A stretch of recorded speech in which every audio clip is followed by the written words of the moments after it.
สำหรับวิดีโอนี้คือทางខ្ញុំបាទសូមទោសទៅកាន់ពុកម៉ែបងប្អូនយើងមួយចំនួនបាទទុកជាមុនឲ្យហើយព្រោះថាមានបងប្អូនយើងខ្លះគាត់អត់ចូលចិត្តបាទការចំអិនការធ្វើម្ហូបបែបប្រភេទសត្វធំធំអញ្ចឹងទេបាទ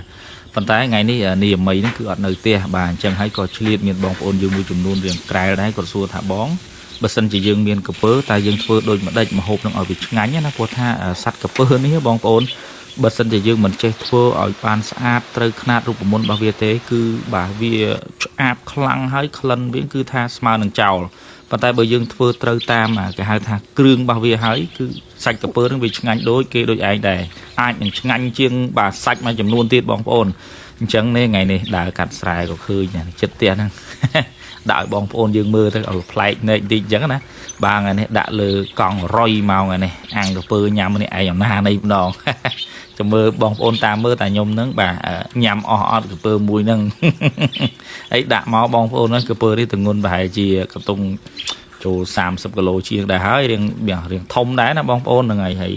ដាក់មកឡើងយូលកង់ដែរហើយនេះទីធ្លាផ្ទះយើងនេះគៀវរងិនភ្លីធ្លាក់ពីបេមេមក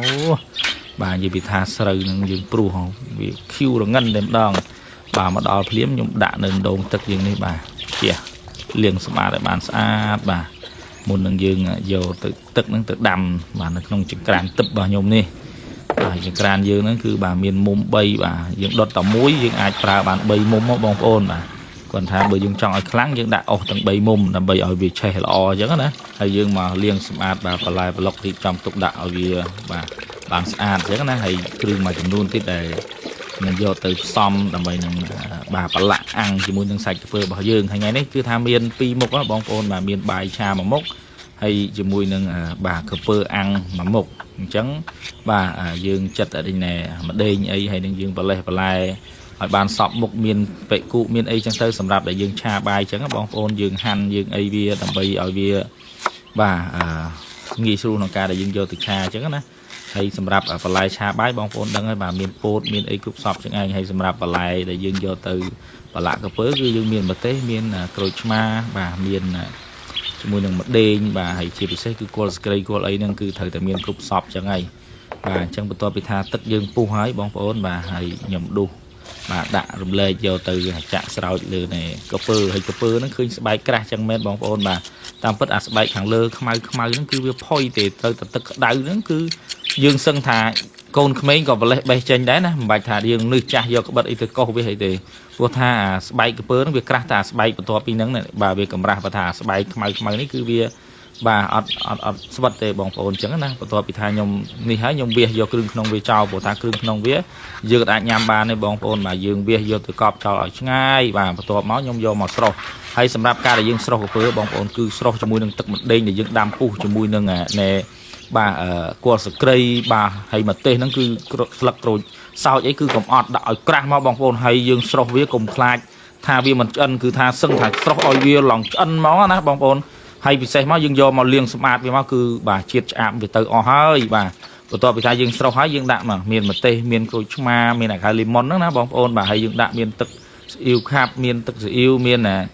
យាយទៅបាទគ្រឿងទេសយើងមានរ៉ូឌីមានអីចឹងមកទឹកប្រេងខ្យងអីតិចតួចមកចឹងណាមានស្ករមានទឹកម្ទេសដើម្បីដាក់ទៅឲ្យណែក្រពើរបស់យើងហ្នឹងវាមានរូបឆោមសម្រស់ល្អដែរកុំឲ្យថាយើងមើលទៅសេកស្លេកសសអីអាហ្នឹងយើងពិបាកញ៉ាំដែរបងប្អូននៅពេលដែលយើងឃើញថាវាតំណងយើងដាក់អាំងមក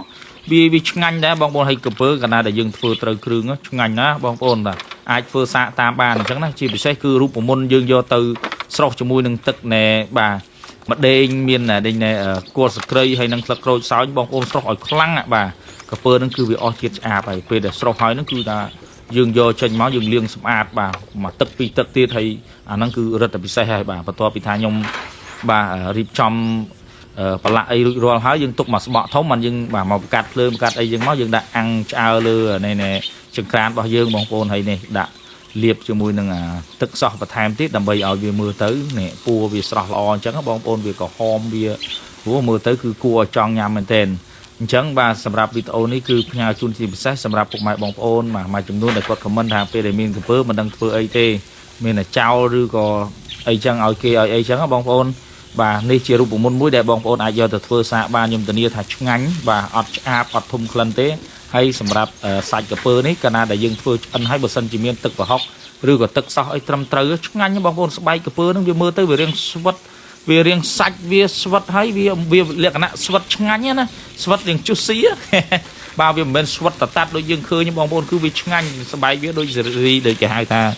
សាច់កាធាយមិនអញ្ចឹងបងប្អូនដល់ពេលដែលយើងធ្វើត្រូវរូបមន្តណាវាឆ្អិនមកគឺដូចប្រភេទអាកន្លែងសាច់តុនកាធាយមិនណាគឺក្រពើវាមានលក្ខណៈអញ្ចឹងប៉ុន្តែគាត់ថាក្រពើសាច់វាច្រើនជាងណាហើយបើយើងធ្វើត្រូវក៏អាចឆ្ងាញ់ជាងកាធាយដែរបងប្អូនហ្នឹងខ្ញុំនិយាយមែនបាទបន្ទាប់មកខ្ញុំបាទមកដំខ្ទឹមដំស្អីចឹងមកដាក់ពងទាដាក់អីតិចតួចមកនេះបងប្អូនដើម្បីយើងនឹងឆាបាយដាក់បន្លែប្លុកអីចឹងមកបានពីរមុខកណាញ៉ាំតែក្រពើសតអត់មានបាយក៏មិនកើតដែរបាទវាមិនថាមិនកើតទេបើមានគ្នាដាក់ត្រជាក់អីវាចេះកើតទេថ្ងៃនេះកូននៅអញ្ចឹងមិនតែដោយសារតែយើងនេះនៅតែហៅថាដាច់លហែងនេះវាគ្មានអ្នកដតីអីក៏នៅក្បែរអញ្ចឹងបាទដែរធ្វើឲ្យញ៉ាំតែឯងនេះបងប្អូនដាក់បាយដាក់អីចឹងមកឆាបាយហ៎បងប្អូនមើលទៅឃើញតំណងអត់ឆាបាយខ្ញុំមិនចាញ់អ្នកលក់ប្រមាណទេទឹកដៃនេះបើថារសជាតិវិញ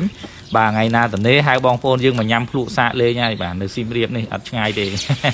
ហើយសាច់ក្រពើរបស់យើងបងប្អូននៅពេលដែលឆ្អិនណាបងប្អូនឃើញសភាពវាពុះគុជអូយបងប្អូនឲ្យតំណងណាស់ក្លិនឡើងឈ្ងុយនេះហូរខ្លាញ់ហូរអីចឹងចេញមកគឺជាតិហ្មងហើយនៅពេលនេះគឺឆ្អិនហើយដាក់មកមកត្រេលហ្មង